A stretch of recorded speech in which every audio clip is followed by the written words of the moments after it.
যখন মাইয়েতকে কবরে শোয়ানো হয় তখন সে তাকে দাফন করে যাওয়া ব্যক্তিদের হাঁটার খসখস আওয়াজ শুনতে পায়। এরপরে তাকে যখন শুইয়ে দেওয়া হয়, সে যদি মুমিন ব্যক্তি হয় তাহলে তার মাথার দিকে তার সলাত এসে দাঁড়িয়ে যায়।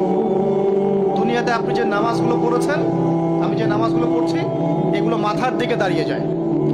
ডান দিকে চলে আসে তার সওম মানে কি? রোজা। বাম দিকে চলে আসে যাকাত। তারপরে পায়ের দিকে চলে আসবে তার আত্মীয়তার সম্পর্ক রক্ষার ইবাদত, তার এই যে অন্যান্য দান সদকা, তার নফল আমল, তার তাসবিহ তাহলিল, তার কোরআন তেলাওয়াত ইত্যাদি পায়ের দিকে চলে আসবে। এখানে একটা হাদিস এসেছে, সূরাতুল মুলক যে ব্যক্তি রাতের বেলা তেলাওয়াত করবে, কোন সূরা ভাই? তাবারাকাল্লাযী বিয়াদিহিল মুলক ওয়া হুয়া আলা কুল্লি শাইইন কাদির। এই সূরা যে ব্যক্তি রাতের বেলা করে তেলাওয়াত করবে, ইনশাআল্লাহ সূরা মুলক কবরে তার সাথে থাকবে এবং কবর আযাব থেকে সূরা মুলক তাকে বাঁচাবে ইনশাআল্লাহ। আমি বুঝাচ্ছি যে কি অবস্থাটা হবে। এবার দুজন ফেরেশতা মাথার দিক থেকে আসবেন, আসতে চাইবেন, সালাত বলবে এখান দিয়ে আসা যাবে না, এদিক দিয়ে আসা যাবে না। ডান দিক দিয়ে আসতে চাইবেন, এদিক দিয়ে আসা যাবে না। বাম দিক দিয়ে আসতে চাইবেন, যাকাত বলবে এদিক দিয়ে আসা যাবে না। পায়ের দিক দিয়ে আসতে চাইবেন, আমলগুলো বলবে এদিক দিয়ে আসা যাবে না। তারপরেও তারা আসবেন, চোখগুলো হবে নীল এবং কালো বর্ণের, নীলাপ চোখের, কালো। মুনকার নাকি? উঠে বসিয়ে দেওয়া হবে। এবার তিনটা প্রশ্ন। প্রথমে প্রশ্ন হচ্ছে কি, মান রব্বুক, তোমার রবকে? তখন মুমিন বান্দা বুক ফুলিয়ে বলবে রব্বি আল্লাহ, আমার রবকে আল্লাহ। পৃথিবীতে যে ব্যক্তি আল্লাহর সাথে শিরিক করে নাই, আল্লাহ তাওহীদের উপর থেকেছে এবং তার উপরে মৃত্যুবরণ করেছে, ইনশাআল্লাহ সে ব্যক্তি এর উত্তর নির্দ্বিধায় দিতে পারবে ইনশাআল্লাহ। আর দুনিয়াতে যে বা যারাই আল্লাহর সাথে শিরিক করবে, আল্লাহর সাথে শিরকের পাপে লিপ্ত হবে, ওই অবস্থায় মারা যাবে, তাওহীদের উপর থাকবে না, কোশ্চিন কালেও মান রব্বুক উত্তর দিতে পারবে না। তারপরে প্রশ্ন হয়ে যাবে মা দীনুক, তোমার দিন কি ছিল? মুমিন বান্দা উত্তর দিবে কি? দিন ইয়াল ইসলাম, আমার দিন ছিল ইসলাম। এখানে শুনে রাখেন, পৃথিবীতে যারা ইসলামকে পরিপূর্ণরূপে পালন করবে তারাই এই উত্তর দিতে পারবে ইনশাআল্লাহ।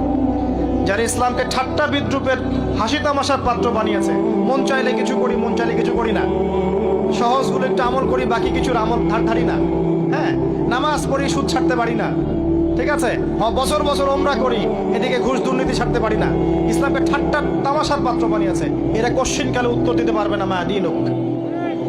দিনে পরিপূর্ণরূপে ইসলামে প্রবেশ করতে বলেছেন আল্লাহ রাব্বুল আলামিন।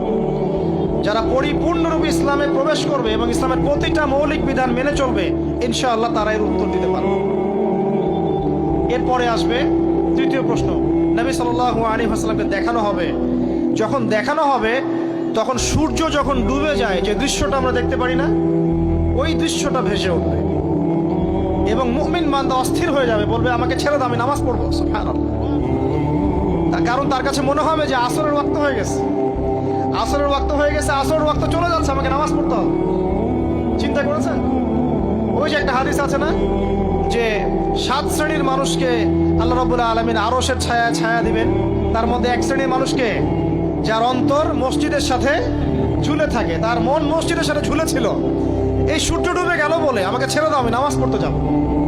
তখন ফেরেশতারা বলবেন তোমাকে নামাজ পড়তে দেয়া হবে, তবে তার আগে তুমি এর উত্তর দাও। কি উত্তর? এই ব্যক্তির দিকে তাকাও। তখন নবী সাল্লাল্লাহু আলাইহি ওয়াসাল্লামকে দেখানো হবে, সাল্লাল্লাহু আলাইহি ওয়াসাল্লাম দরুদ পড়বেন।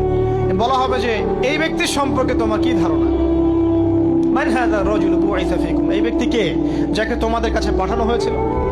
মুমিন ব্যক্তি নির্দ্বিধায় বলে দিবে যে তিনি হচ্ছেন আমার নবী মুহাম্মদুর রাসূলুল্লাহ সাল্লাল্লাহু আলাইহি ওয়াসাল্লাম। দেখুন, পৃথিবীতে যে বা যারাই নবী সাল্লাল্লাহু আলাইহি ওয়াসাল্লামের সুন্নতের উপর আমল করবে, ইনশাআল্লাহ সে তার উত্তর দিতে পারবে। দুনিয়াতে যারা নবীর সুন্নতের 5 পয়সা পরোয়া করছে না, তার আদর্শের 5 পয়সা দাম দিচ্ছে না, তারা কোশ্চিন কালে উত্তর দিতে পারবে না। নাম হতে পারে আব্দুর রহমান, আব্দুর রহিম, নবীর সুন্নতের ধার ধারে না, তারা উত্তর দিতে পারবে না। নবীর সুন্নতের গুরুত্ব কত গভীর, এটা আমাদেরকে এখান থেকে বুঝতে হবে। তাই প্রিয় যুবক ভাইরা, মুসলিম ভাইরা, আমাদের জীবনটাকে নবীর আদর্শ এবং সুন্নতে ঢেলে সাজাতে হবে। সকাল থেকে সন্ধ্যা পর্যন্ত প্রতিটা কাজ করবো কার তরিকায়?